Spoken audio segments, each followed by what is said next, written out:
आहे, कारण आम्ही संविधानिक लढाई लढतोय आणि संविधानाच्याच ह्याच्याने हे करतोय. मागणी तर माझी ॲट्रॉसिटीची होती. परत एकदा सांगते, त्यांचं सुदैव आहे आणि माझं दुर्दैव आहे की त्यांच्यावर नाहीये. आमच्या सगळ्या बांधवांनी अभ्यास केला, पण याचा अर्थ आम्ही त्यांना सोडतोय असंही नाहीये. त्यांनी वैयक्तिक दिलगिरी व्यक्त केली, त्या दिलगिरीला ती तकलाद होती, तिला मी काही मानत नाही.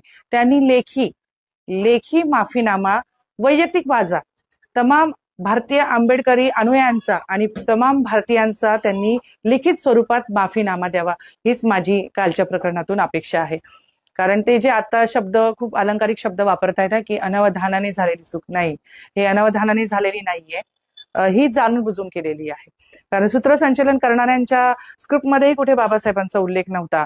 एक जण चूक करू शकतो, सगळंच नाही.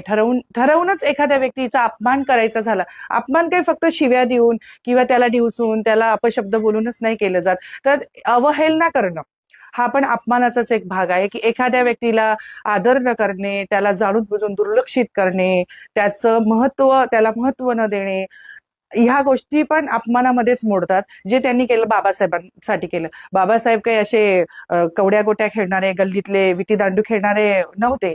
ते एक प्रतिष्ठित, एक माननीय, सगळ्या जगाने त्यांचं मोठेपण स्वीकारलेलं आहे. ते अभ्यासू होते, ते ज्ञानी होते, ते विश्वरत्न होते आहे. अशा माणसाचा त्यांनी अपमान केलाय, अशा गल्लीतल्या गोट्या तोट्याचा नाही केलेला आहे त्यांनी. तर हे तर त्यांना जाण पाहिजे. इव्हन ते ज्या पदावर आज बसलेले आहेत, ते पद पण त्यांना संविधानानेच दिलेलं आहे ना, हे ते कसं विसरू शकतात? पद घेताना त्यांना संविधान आठवतं, सगळी प्रोसिजर संविधानात्मक आहे, मग त्यांना बाबासाहेबांचा विसर कसा काय पडतो? छत्रपती महाराजांचा त्यांनी जयघोष केला, आनंद झाला, ते तर आमच्या काळजात आहे. संभाजी महाराजांचा त्यांनी जयघोष केला, खूप आनंद झाला आणि खरंच कान आतुर झाले होते की त्यांनी बाबासाहेबांना अभिवादन करावं. नाही जयघोष, निदान आज संविधान दिवस आहे, संविधानाचा उल्लेख करता करता कुठेतरी म्हणण्यापेक्षा बाबासाहेबांचा तिथे हक्क आहे.